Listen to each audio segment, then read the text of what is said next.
Sebagian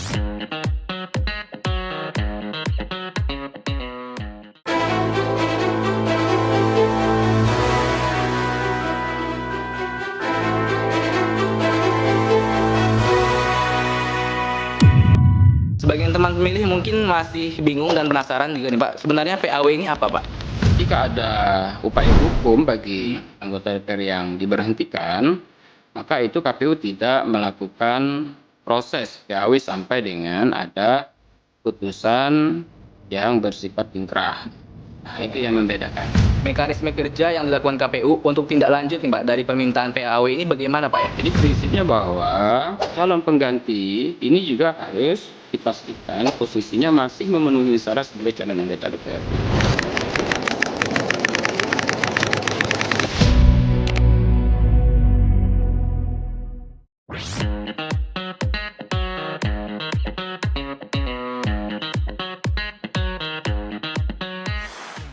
Halo teman pemilih, selamat datang di Bilik Podcast KPU Provinsi Jambi. Bincang asik lewat info kepemiluan. Bersama saya, Khalid Sriagusti, akan menemani kalian dalam obrolan seru seputar demokrasi, kepemiluan, dan juga kisah-kisah inspiratif di baliknya. Yang tentunya bermanfaat bagi kita semua. Nah, teman pemilih, kalian tahu nggak jika beberapa waktu lalu KPU mengeluarkan peraturan nomor 3 tahun 2025 tentang penggantian antara waktu atau PAW untuk anggota DPR, DPD, DPRD Provinsi, dan juga DPRD Kabupaten Kota. Aturan ini menjadi penting karena menyangkut keberlanjutan keterwakilan rakyat dan kepastian hukum dalam lembaga legislatif. Dan hari ini kita kedatangan narasumber yang sangat-sangat tepat untuk membahas langsung dari sisi teknis penyelenggaraan. Beliau merupakan Ketua Divisi Teknis Penyelenggaraan KPU Provinsi Jambi. Mari kita sambut Bapak Yatno. Halo Pak, apa kabar Pak? Alhamdulillah baik. Alhamdulillah baik ya. Mungkin bisa disapa-sapa dulu Pak teman pemilihnya Pak. Oh ya, apa kabar teman-teman pemilih? Semoga sehat-sehat semua ya. Ya. Oke. Baik Pak. Bapak kan sebagai Ketua Divisi Teknis Penyelenggaraan nih Pak ya di KPU Provinsi Jambi. Mungkin kalau boleh tahu Pak, apa aja ya Pak ya, kegiatan Divisi Teknis Penyelenggaraan saat ini Pak di luar masa tahapan pemilu? Mungkin bisa diceritain Pak. Ya, divisi teknis penyelenggaraan. Kemarin kita ada beberapa kegiatan. Kegiatan yang pertama ada kegiatan berbagi pengalaman. Jadi mereview pengalaman-pengalaman pelaksanaan, baik itu pelaksanaan pemilu maupun pilkada serta tahun 2024. Yang kemudian itu disusun ya dalam bentuk file Excel, ya. Kemudian itu disampaikan ke KPRI. Jadi banyak pengalaman-pengalaman menarik yang kita alami baik itu di pelaksanaan pemilu maupun di pilkada 2024. Tuh, jadi kemudian ada juga kegiatan kajian teknis ya, terkait dengan pemilu maupun pemilihan yang itu melalui diseminasi atau seminar yang dilakukan oleh KPU. Jadi hari-hari kita juga penuh dengan kegiatan walaupun di luar tahapan Pak. Berarti ini menarik banget Pak ya, bagaimana KPU ini tetap bekerja meskipun tidak ada tahapan pemilu ataupun pilkada. Dan ini juga membantah persepsi negatif masyarakat Pak tentang KPU. Oke, Pak, kita flashback untuk beberapa waktu lalu Pak ya, di mana KPU Provinsi Jambi ini mengadakan sosialisasi Pak ya terkait PAW atau penggantian antar waktu. Nah, ngomong soal PAW nih Pak, sebagian teman pemilih mungkin masih bingung dan penasaran juga nih Pak, sebenarnya PAW ini apa Pak? Ya, jadi penggantian antar waktu anggota DPR ya, DPD, kemudian ada DPRD Provinsi dan DPRD Kabupaten Kota. Jadi penggantian antar waktu itu ketika ada anggota DPRD yang berhenti antar waktu. Ya, yang berhenti. Itu dulu poinnya. Yeah. Nah, berhenti itu bisa disebabkan karena yang bersangkutan meninggal dunia. Kemudian bisa juga karena mengundurkan diri atau yang bersangkutan itu diberhentikan ya, digantikan sebagai anggota DPRD. Nah, ketika itu terjadi maka ada proses penggantian Pak ya namanya. pengganti antar waktu. Nah, dalam regulasi yang sebelumnya di PKPU 6 tahun 2017, kemudian diubah dengan PKPU 6 tahun 2019, bahwa ada beberapa hal yang menjadi bahan perbincangan diskusi di KPU, maka kemudian KPU RI melakukan perubahan-perubahan sehingga terbitlah PKPU 3 tahun 2025. Oke. Gitu.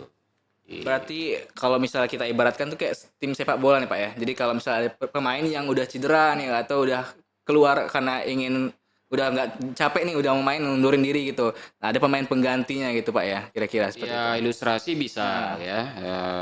Intinya begini, ketika ada yang berhenti, maka dilakukan penggantian. Kan penggantian. tidak boleh ada kekosongan. Nah, itulah diatur melalui PKP 3 tahun 2025. Itu. Oke Pak, kita lanjut Pak. Berarti terkait mekanismenya nih Pak, terkait mekanisme penggantian antar waktu untuk anggota DPR, DPD, DPD provinsi hingga DPRD kabupaten atau kota itu bagaimana Pak? Apakah ada perbedaan-perbedaan antara PAW dari lembaga tersebut Pak? Ya, kalau proses pemberhentian itu kan tidak berbeda dengan PKPU yang sebelumnya, Hmm, ya, PKPU yang sebelumnya. Hanya saja tata cara proses pengajuan calon pengganti antar waktu. Nah, oke. ini saja yang beberapa hal itu diatur di PKPU 3 tahun 2025. Mm-mm. Yang sebelumnya itu diatur tapi ada yang menyesuaikan dengan undang-undang terkait. Iya. Ya, misalnya Undang-Undang 17 tahun 2014 ya. Mm-mm. Kemudian Undang-Undang 23 tahun 2014 tentang pemerintah daerah, Mm-mm. dan beberapa putusan Mahkamah Konstitusi, sehingga itu dilakukan sinkronisasi melalui PKPU 3. Contohnya begini, kalau dulu di PKPU 6 tahun 2017, ketika ada anggota DPRD yang berhenti antar waktu karena diberhentikan oleh partai politik yang mengajukan, eh, kemudian dia melakukan upaya hukum, ya, maka kemudian KPU tetap bersurat ke pimpinan DPR, namun di surat itu dijelaskan bahwa yang berhenti ini sedang melakukan upaya hukum. Oh, oke. Jadi ada proses tetap jalan, tapi ada catatan, Catatan ya, apa ya? bahwa yang bersangkutan itu melakukan upaya hukum. Hmm. Nah, norma ini kemudian dirubah di PKPU 3 tahun 2025. Tidak ada lagi norma yang KPU menyampaikan nama calon pengganti itu, kemudian yang berhenti itu melakukan upaya hukum.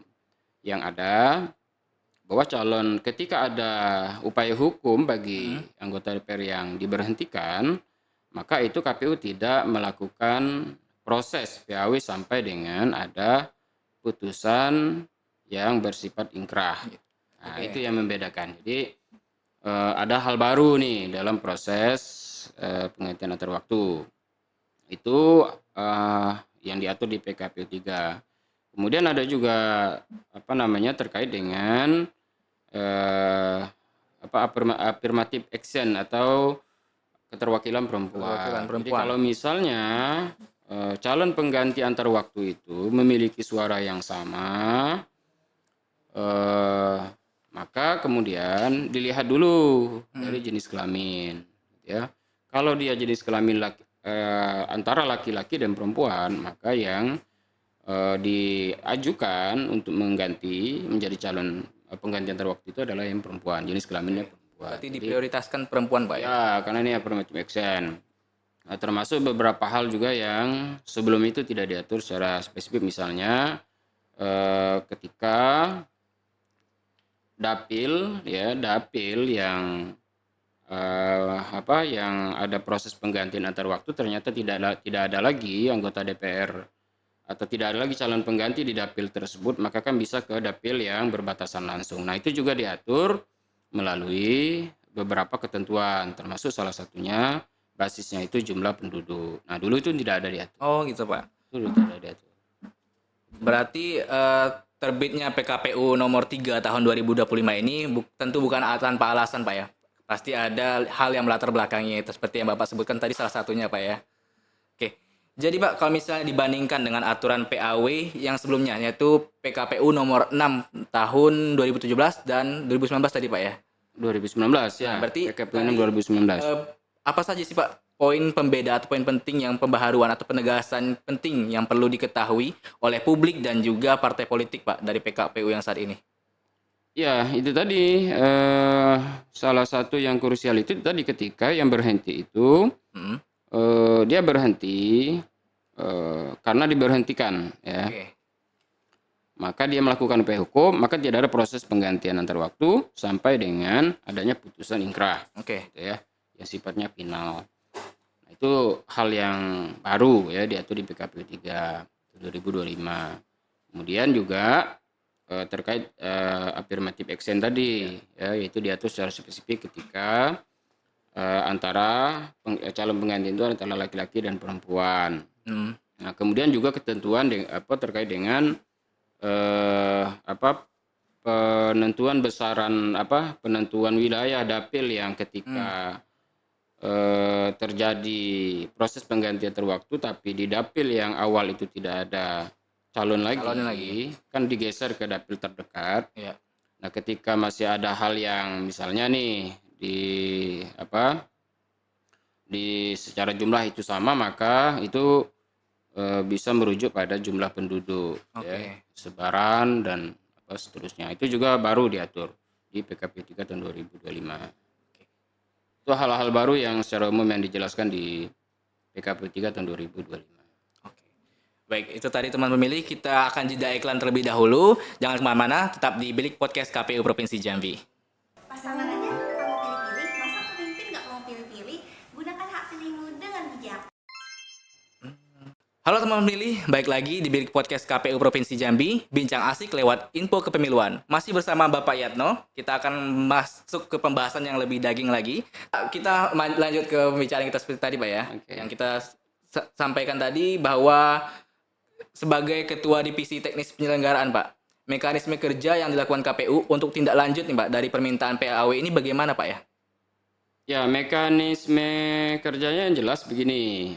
Proses penggantian antar waktu ya anggota DPR itu diawali dari adanya surat dari pimpinan DPR Ya. ya, permintaan nama calon pengganti antar waktu ke KPU sesuai dengan tingkatan. Jadi kalau kita kan KPU Provinsi. Provinsi Jambi, berarti anggota DPRD provinsi. Nah, kemudian dari sana begitu surat DPR masuk, maka proses itu jalan. Oke. Ya. Kita lihat dulu ya calon yang akan menggantikan ini apakah masih memenuhi syarat sebagai calon anggota DPRD atau tidak. Nah, terkait dengan pemenuhan syarat itu ada banyak misalnya.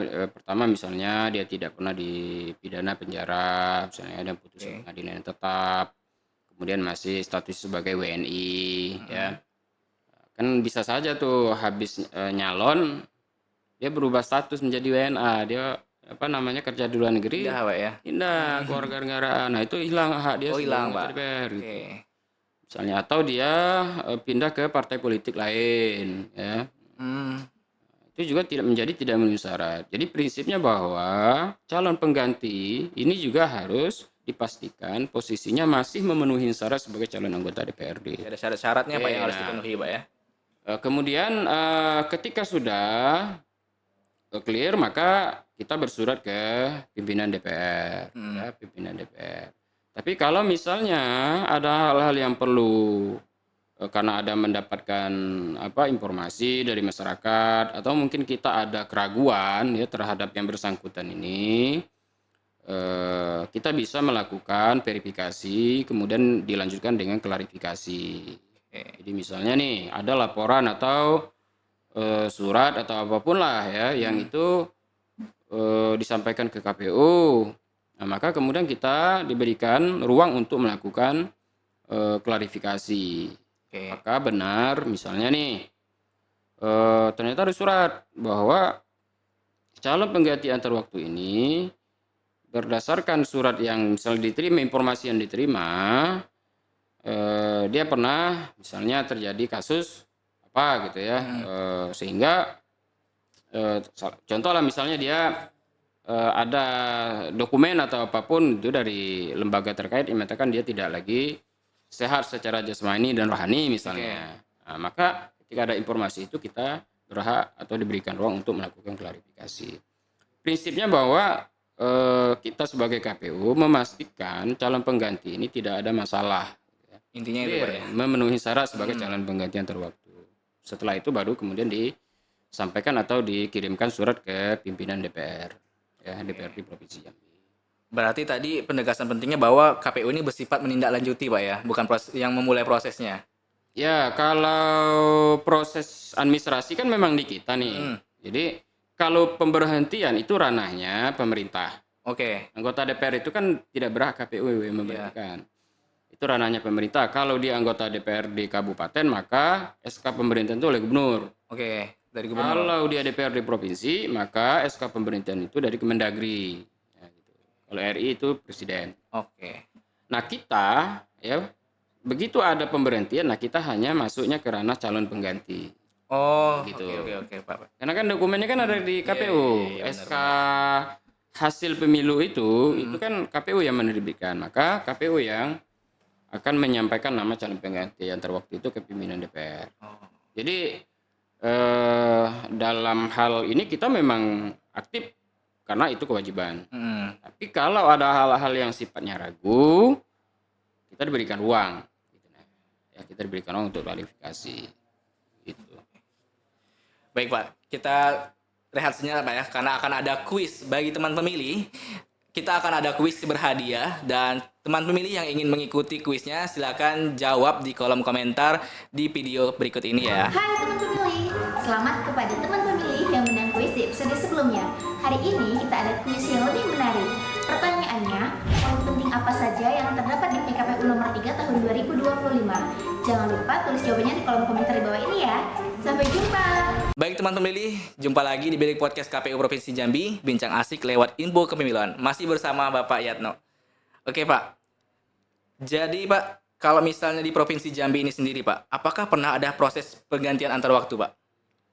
Kalau di provinsi terakhir data yang kita rekap 2024-2025 itu ada berapa itu? Yang paling banyak itu di 2024 ya, 2024 itu paling banyak itu ada berapa? 8 kalau tidak salah. Berapa Pak? Ada 8 orang 8 orang. rekap yang sudah disampaikan oleh subbagian teknis waktu itu laporan. Jadi dengan dinamika yang masing-masing berbeda ya. Ada yang diberhentikan, ada yang mengundurkan diri ya. Tapi sejauh kita proses, alhamdulillah tidak ada yang memunculkan masalah baru. Oke, alhamdulillah, Pak. Ya, kita berharap ya kita mengedepankan prosesnya itu berjalan dengan baik gitu ya. Tidak ada yang salah di kemudian hari. Tuh, kalau di kabupaten juga kemarin beberapa itu lagi berproses juga ada PAW yang meninggal ya seterusnya. Itu. Oke, Pak Yatno, terima kasih banyak atas obrolan yang sangat daging ini ya, sangat informatif lagi bagi teman pemilih. Dan sebelum kita tutup, boleh Pak dong kasih pesan-pesan atau bahasa Gen Z itu kata-kata hari ini Pak bagi teman pemilih yang sudah setia menonton Bilik Podcast KPU Provinsi Jambi. Silakan ini ya teman-teman semua tonton YouTube KPU Provinsi Jambi, dialog-dialog yang sudah tayang di KPU Provinsi Jambi, karena di sana banyak edukasi, banyak Pak. ilmu dan ilmu itu sangat berharga. Iya benar sekali. Sehingga teman-teman pemilih tidak hanya sebagai pemilih saat pencoblosan, tapi juga aktif terlibat dalam diskusi-diskusi kepemiluan. Gitu. Oke. Nah, teman pemilih, terima kasih sudah menyaksikan Bilik Podcast KPU Provinsi Jambi. Jangan lupa untuk follow semua akun media sosial KPU Provinsi Jambi dan jangan lupa untuk aktifkan notifikasi YouTube KPU Provinsi Jambi agar kamu gak ketinggalan video-video seru lainnya. Saya Khalis Regusti, sampai jumpa.